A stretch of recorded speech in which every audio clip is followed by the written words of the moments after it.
माहौल है या फिर जो हमारी मीडिया ने बना दिया है उसके चक्कर में एक इंसान की जान गई है। तो उसी के लिए मैंने आज लाइव स्टार्ट किया है। थैंक यू, आप लोग सब मेरे साथ जुड़े। ये घटना एक ऐसी घटना है, कल एक डिबेट हुई थी। एक्चुअली जब मैंने न्यूज़ सुनी तो मुझे विश्वास ही नहीं हुआ कि सही में सही न्यूज़ है या फिर मुझे कुछ गलत लग रहा है। तो मैंने जैसे एकदम से जाकर देखा तो ये न्यूज़ सही थी। और वो न्यूज़ ये थी कि एक डिबेट में, जो आज तक की डिबेट थी, जो रोहित सरदाना जिसमें पत्रकार थे, उनकी डिबेट में कई सारे लोगों को बुलाया गया था। और उन्हीं में से एक राजीव त्यागी जी थे जो कांग्रेस के मुख्य राष्ट्र प्रवक्ता हैं, और एक तरफ थे संबित पात्रा जी जो बीजेपी से हैं, एक तरफ से संगीत रागी जो आरएसएस से हैं, और काफ़ी सारे लोगों को उस डिबेट में बुलाया गया था। तो उसी डिबेट में क्या कहते हैं, संबित पात्रा ने इस तरह अभद्र टिप्पणी करी राजीव त्यागी जी के ऊपर कि टीका लगाने से कोई हिंदू नहीं हो जाता। बहुत ही भद्दी लैंग्वेज में एक तरीके से उसने बात करी और वहीं उनकी तबीयत खराब होने लगी।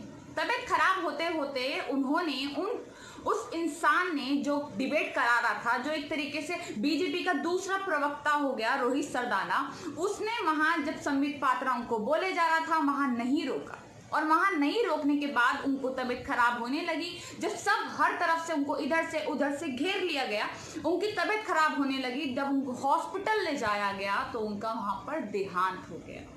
देहांत होने के बाद सुनिए, बेशर्मी की हद अब पार होती है। जब उनका वहां देहांत हो गया तब भी संबित पात्रा जैसा इंसान जो हर डिबेट में आके भौंकता है, उस इंसान ने हॉस्पिटल जाने की एक तरीके से परेशानी तक नहीं उठाई कि हम हॉस्पिटल तो जाकर देख लें। उनकी तबीयत डिबेट में ही खराब हो गई थी, आज तक से ही उनको ले जाया जा चुका था। तब भी उस इंसान ने दूसरी डिबेट में जाने का और भौंकने का निर्णय लिया। और उसी टाइम 5 बजे के टाइम उनकी तबीयत खराब हुई। थोड़े ही टाइम में उनका देहांत हो गया, क्योंकि उनको हार्ट अटैक आया। और वहीं पे वो दूसरी डिबेट में हमें भौ करता दिखा, संबित पात्रा। तो मैं यही पूछना चाहूंगी, ये लाइव जो है मेरा इसी चीज पर आके अटकता है पूरा, कि आखिर राजीव त्यागी जो है, जिनका देहांत हो गया, जो एक छोटी हस्ती नहीं है, जो एक बहुत बड़ी हस्ती है, आज उनके मीडिया में ना आ रहा है, ना गोदी मीडिया उनके लिए कुछ दिखा रहा है। आप एक एक्टर की जब हत्या हो जाती है तो उसको दिन रात चलाते रहते हैं। चलिए ठीक है, आप चलाते हैं क्योंकि पहली बार वो जो केस है वो पूरा सीबीआई के हाथ में है, तब भी आप चलाते हैं, अच्छी बात है। हर एक इंसान को इंसाफ मिलना चाहिए अगर उसके साथ कुछ गलत हुआ है। सीबीआई कार्रवाई कर रही है उस पर यहाँ जब एक इंसान इतनी बुरी तरह दूसरे इंसान को टॉर्चर करता है, उसके धर्म पर उसको गालियां देता है और एक रिपोर्टर सुनता रहता है, तो मुझे ये बताइए, ये सरकार ये बताए कि राजीव त्यागी जी जो कांग्रेस के एक राष्ट्रीय प्रवक्ता है, बहुत अच्छा बोलते हैं, उनके लिए आखिर कोई आवाज क्यों नहीं उठा रहा? उनकी मौत का जिम्मेदार कौन? हार्ट अटैक जब होता है, देखिए हमारे यहाँ, आप मेरा भाई कोई या वीडियो मुझे कोई सेंड कर दे, एकदम से मैं डर जाती हूँ। तो हमारे घर में जो बड़े बुजुर्ग लोग हैं उनको वो हम वीडियो नहीं दिखाते। क्यों? क्योंकि उससे दिल पर धक्का लगता है, तो कभी भी कुछ हो सकता है। तो आप इंसान जो है, एक वो लगातार उनको टॉर्चर किए जा रहा है, बोले जा रहा है कि आप हिंदू नहीं हैं, टीका लगाने से कोई हिंदू नहीं हो जाता, उनको भड़काया जा रहा है, बुरी तरह बोले जा रहा है। और एक बात गौर करने वाली यहाँ पे ये है कि अगर कोई भी डिबेट होती है, मान लीजिए राष्ट्रीय चैनल ये चल रहे हैं, गोदी मीडिया वाले, कोई भी चैनल ले लीजिए, अब उस पर कोई डिबेट होती है तो आप एक पार्टी जो चल रही है सरकार, जिसकी सरकार है, एक नेता विपक्ष बुलाते हैं जो विपक्ष की पार्टी है, एक आप किसी और स्कॉलर को बुलाते हैं, किसी एजुकेटेड इंसान को बुलाते हैं। चलिए ठीक है, इतना होता है डिबेट, आप इसलिए करते हैं। पहली बार जो डिबेट का स्तर है वो बहुत ज्यादा गिर चुका है, उसमें लोग गालियां बक रहे हैं। हमारे एक आर्मी मैन है बहुत बड़े, क्योंकि वो बीजेपी की दलाली करते हैं तो इसलिए वो गाली बकते हैं, उनके लिए कोई सवाल नहीं उठाता आखिर वो बंदा क्यों गाली बकता है।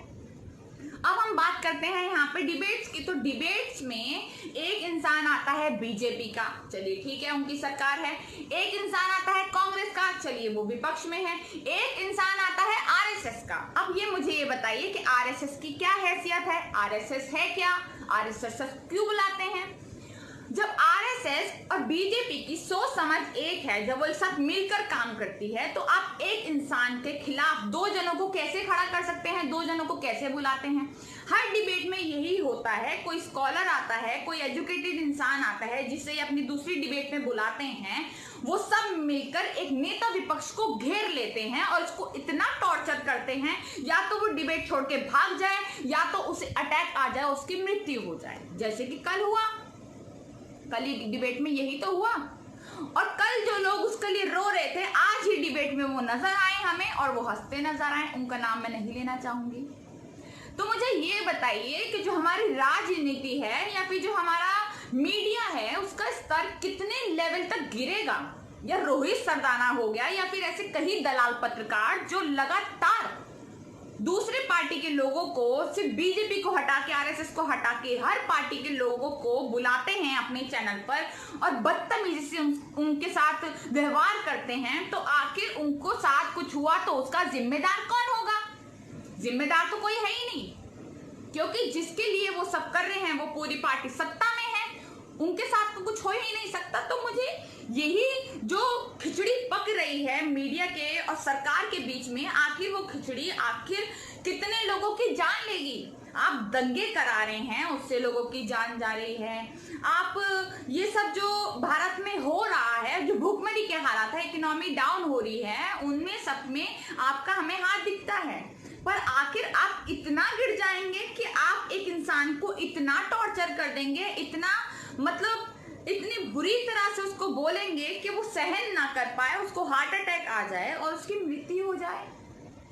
उनकी उम्र कोई बहुत ज्यादा थी नहीं, अभी तो उनको बहुत आगे बहुत सब कुछ था।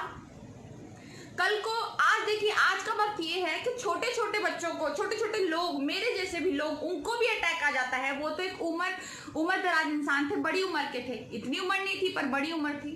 तो रोहित सरदाना जब वो भौंक रहा था इंसान बैठ के, तो रोहित सरदाना की दलाली इतनी ज्यादा बढ़ गई कि उसने भी नहीं रोका, उससे भी ये नहीं हुआ कि आप चुप हो जाइए, उनकी तबीयत खराब हो रही है। हमें डिबेट में दिख रहा है, उस टाइम जब डिबेट हो रही थी, वो डिबेट मैंने लोगों ने डाली हुई थी, मैंने देखा, क्योंकि मैं उस टाइम वहां पे वो डिबेट देखी नहीं मैंने, बट वो जब डिबेट हो रही थी तो वो ऐसे ऐसे करके हिल रहे थे, उनको परेशान हो रही, यहाँ पे हाथ रख रहे थे, उनको परेशानी हो रही थी, ये साफ पता चल रहा था। पर फिर भी किसी से कुछ नहीं बोला गया। आखिर आपका दीन ईमान है या नहीं है? ये इंसानियत खत्म हो चुकी है, मर चुकी है। आपसे अच्छा तो वो कुत्ते हैं जो छोटे छोटे बच्चों को, एक बच्ची थी वो जब बाहर पड़ी थी तो कुत्ता उसकी चादर खींच खींच कर एक सड़क में खींच कर ले गया दरवाजे के बाहर और भौंकता रहा कि कोई उसे उठा ले बच्ची को। आपसे अच्छे तो वो कुत्ते हैं। एक छोटी सी मासूम बच्ची का ख्याल तो है उनको, आप तो उनसे भी गए गुजरे हैं। आपका चलिए ठीक है, वो आपकी पार्टी से नहीं है, ठीक है वो नेता विपक्ष हैं, ठीक है वो विपक्षी पार्टी से हैं, पर कम से कम अपनी सोच थोड़ी इतनी तो बढ़ा लीजिए कि आप इंसान हैं। सबसे पहले उनकी तबीयत खराब हो रही है, आप अंधे हुए बैठे हैं, वहां पर भौंकने में लगे हुए हैं। आप ये देख रहे हैं कि भाई हिंदू टीका लगाने से नहीं होता, ये होता है। अरे जिसके नाम पर तुम पूरी राजनीति कर रहे हो ना, राम के नाम पर, वो सब कुछ देख रहा है बैठा हुआ, जरा उसका खौफ करो। आज उनके साथ हो रहा है, कल को तुम्हारे साथ भी हो सकता है, और तुम्हारे साथ भी फिर ऐसे ही होगा, कोई बोलेगा नहीं पीछे। तो शर्म करो बीजेपी के नेताओं या फिर आरएसएस वालों, अपनी जो ये जुबान है, छोटी सी जुबान हर चीज को खराब कर सकती है। जैसे हमारे भारत को तुम्हारे खराब कर दिया प्रधानमंत्री जी ने, तुम्हारे गृह मंत्री ने, तो जरा कुछ दिमाग से काम चलाओ अपना, और ऐसे जो कांड हो रहे हैं बड़े बड़े, कम से कम उनको तो रोक लो, उनके लिए तो कम से कम कुछ शर्म करो। गुस्सा मेरा आज इस तरह से बाहर निकल कर आ रहा है कि मैं, अगर आज मेरे सामने संबित पात्रा होता ना, तो सही में पूछती उससे जरूर कि तू इंसान है या जानवर है, या उससे भी गया गुजरा है। तेरे अंदर इतना भी शर्म नहीं है कि इंसान मर रहा है तेरे सामने बैठ के, कम से कम अपनी जुबान तो बंद कर ले तू। इतना भी नहीं हो रहा। आज चलो एफआईआर हो गई है उसके खिलाफ, पर यहाँ पर तो एक इस चीज के खिलाफ एफआईआर हुई है कि आप किसी को उकसा रहे थे, उसको हार्ट अटैक पड़ा। तुम्हारी पार्टी में तो रेपिस्ट बैठे हैं, उनके लिए कुछ नहीं होता। तो आप हम कैसे उम्मीद कर लें कि हाँ इसको कोई सजा मिलेगी या इसके खिलाफ कोई एक्शन होगा? नहीं होने वाला। आप सब जो मेरी वीडियो देख रहे हैं वो भी सुन लीजिए कि नहीं होने वाला कोई एक्शन। ये सब हम अपने दिमाग से निकाल के फेंक दें कि हम एफआईआर एक नहीं 1000 एफआईआर कर लेंगे तब भी इसके खिलाफ कोई एक्शन नहीं होने वाला। क्यों? क्योंकि जो सब ऊपर बैठे हैं इन्हीं के लोग हैं, इन्हीं के खिलाए लोग हैं। तो जरा मेरी वीडियो से मैं इसीलिए आज लाइव आई हूं। मेरा बिल्कुल मन नहीं था कि मैं इन चीजों पे कभी लाइव आऊं कि किसी को हार्ट अटैक पड़ जाए, उसकी डेथ हो जाए। मैं नहीं चाहती थी। मैं किसी पार्टी से नहीं हूं, मैं कोई किसी पार्टी का पक्ष नहीं ले रही हूं। पर आज शायद कोई और भी नेता होता या फिर आज तुम्हारा सड़ी हुई बीजेपी का कोई भी नेता होता, अगर उसके साथ भी यही होता तो आज हम उसके लिए भी आवाज उठाते। तो ये जो सड़ी हुई जुबान है अपनी, कम से कम इस पे थोड़ा कंट्रोल करो जनाब। आपकी वजह से जाने जा रही हैं, देश में नहीं जा रहे। देश में आप कहते हैं देश में जाने जा रही हैं, वो भी आपकी वजह से जा रही है। बट आपके सामने, आंखों के सामने आपके बोलने की वजह से किसी को हार्ट अटैक पड़ा, उस इंसान की जाते ही मृत्यु हो गई, उसको थोड़ा सा टाइम भी नहीं मिला। जो कोई छोटी मोटी हस्ती भी नहीं थे, बहुत बड़ी हस्ती थे, कांग्रेस के नेशनल प्रवक्ता थे, राष्ट्रीय प्रवक्ता, उनका देहांत हो गया और किसी ने आवाज नहीं उठाई। क्यों भाई, क्यों नहीं उठाई? राजीव त्यागी जी को हमेशा याद किया जाएगा। मैं कोई कांग्रेसी नहीं हूं, पर फिर भी बोल रही हूं कि वो एक ऐसे प्रवक्ता थे जो सही में सवाल उठाने लायक थे, जो सही में सवाल उठाते थे, जो सच का साथ देते थे। उनके खिलाफ अगर कुछ हो जाता तो लोग आ जाते खूब सारे सड़कों पे, हाँ भैया कुछ इसके वजह से हो गया, इसने बोल दिया, खूब बदनाम भी किया गया उनको पहले। पर आज कितना गिरेंगे आप? एक इंसान की जान जा चुकी है, अब वो इंसान खत्म है। आज वो मुझे नहीं देख रहे, मैं उनके लिए आवाज उठा रही हूं, पर शायद हमें जिसके नाम पर तुम राजनीति कर रहे हो आज तक, वो तो देख रहा है।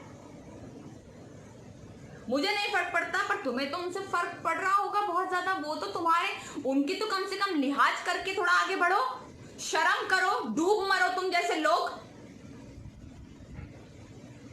और जो यहाँ पर मैं पहले आपको बताना चाह रही हूँ, जो यहाँ पर ये पूरी मेरी लाइव में वैसे तो मेरे बहुत अच्छे अच्छे कमेंट्स आ रहे हैं, लोग साथ हैं, बट जो भौंकने वाले लोग अक्सर मेरी वीडियो में जुड़ते हैं मुझसे, तो आपको मैं अब जरा एक बात बता दूं कि हम में कुछ ऐसी बात है कि आप जैसे डॉग्स हमारे ऊपर भौंकने आते हैं, पर हमें कोई फर्क नहीं पड़ता। तो जरा ये अपनी जो हरकतें हैं ये छोड़ कर आओ, अपने जरा दिमाग कहीं और चलाओ। यहाँ पर मेरी लाइफ पर कुत्तों की तरह भौंकने की जरूरत नहीं है। मैं आपको सीधी सी लैंग्वेज में ही कह देती हूँ कि यहाँ पर मेरी लाइफ में भौंकने की जरूरत नहीं है। अगर यही थोड़ा सा दिमाग अपनी पढ़ाई में लगा लेते ना, तो ऐसे अनपढ़ चाहिए भक्त बन के ना बैठे होते आज। तो प्लीज सब कांग्रेस नेता जो हैं, जिनको एक बहुत बड़ी पार्टी जैसे हम कह ले, कांग्रेस ने 70 साल हमारे भारत को चलाया है, उनके जो राष्ट्रीय प्रवक्ता है उसके लिए आप कम से कम सवाल उठाएं। और संबित पात्रा को, जिसने आज तक हर डिबेट में अपनी बदतमीजी की, जाहिलपना किया, उस इंसान को कम से कम सजा मिले। आज मैं इसीलिए इस लाइव से जुड़ी हूं। तो प्लीज हाथ जोड़ के आप सभी लोगों से मेरी दरख्वास्त है कि आप सभी लोग प्लीज इनके लिए आवाज उठाए। या तो इसमें कांग्रेसी लोग होंगे, काफी सारी अलग अलग पार्टियों के होंगे, पर मुझे लगता है कि पार्टियों को पीछे रख के थोड़ा सा इंसानियत पे काम करें और इसे सजा मिले, इस तरह अपनी आवाज उठाएं। बस इसीलिए मैं आपसे आज जुड़ी थी। बहुत बहुत शुक्रिया आप मेरी लाइव में जुड़े। और हमेशा किसी भी पार्टी का हो, चाहे तो इनकी खुद की बीजेपी का हो जिसके आज मैं खिलाफ आई हूँ, इनफैक्ट हमेशा इनकी गलत नीतियों के हम खिलाफ बोलते हैं, पर अगर इस भी पार्टी का कभी कुछ ऐसा हुआ तो हम उसके साथ खड़े होंगे। क्यों? क्योंकि हम इंसान हैं, हम संबित पात्रा की तरह क्या बोलूं नहीं है। समझ जाइए, आप बहुत होशियार होंगे। तो यही मैं कहना चाहूंगी कि प्लीज आप मैं भी शायद भूल गई, मैंने भी कुछ गलत बोल दिया हो तो मैं माफ़ी तो खैर बिल्कुल नहीं मांगना चाहूँगी, क्योंकि ये वर्ड्स तो सही हैं, क्योंकि वो आज इतनी बड़े मीडिया पे आकर अगर ऐसा बोलते हैं, इतनी गंदी गंदी गालियाँ बकते हैं, तो हमारे इतने गंदे लोगों के लिए इतने वर्डिंग तो सही है। मुझे नहीं लगता कुछ गलत है, मैं ना माफ़ी मांगूंगी। तो प्लीज़ आप सब मेरा साथ दीजिए, यहाँ पर गलियाइएगा मत बिल्कुल भी मेरी लाइफ पे आके, क्योंकि उससे कोई फर्क नहीं पड़ने वाला है। तो आप इस वीडियो को ज़्यादा से ज़्यादा शेयर करें ताकि मेरी आवाज़ ज़्यादा लोगों तक पहुंच सके। और प्लीज़ इस वीडियो को, और मेरी वीडियो आने वाली है मेरे ही चैनल पे, नेहा भारती नाम से मैंने एक नया यूट्यूब चैनल बनाया है अभी, तो उसी चैनल पे मैं अपनी वीडियो डालूंगी इसी चीज़ को लेकर। तो आप प्लीज़ उस वीडियो को भी ज़्यादा से ज़्यादा शेयर करें, और ताकि मेरी आवाज़ ज़्यादा लोगों तक पहुंच सके, और ऐसे जैसे सड़े हुए राष्ट्रीय प्रवक्ताओं का अंत हो सके, उनको राजनीति से निकाल के फेंका जा सके। अंत वाला नहीं कह रही हूँ मैं, भगवान ना करे कभी उनका ऐसा कुछ हो, क्योंकि मैं तो भाई बहुत इन चीज़ों से दूर रहती हूँ, कभी किसी के लिए बद्दुआ नहीं दूंगी किसी को। तो प्लीज़ उन लोगों को पार्टी से निकाल कर दूर किया जाए, ऐसे लोगों को राजनीति में घुसने की अनुमति ना हो। तो मैं यही कहना चाहूँगी। जब तक के लिए शुक्रिया। अगली बार मैं नहीं चाहूँगी ऐसा कोई मुद्दा हो मुझे आपके साथ लाइव में जुड़ना पड़े, पर हाँ अगर कुछ भी गलत होगा तो हम आपके साथ लाइव में ज़रूर जुड़ेंगे, और खासकर ऐसे सड़े हुए गंदे लोगों के खिलाफ आवाज़ उठाएंगे। शुक्रिया मेरी लाइव में जुड़ने के लिए।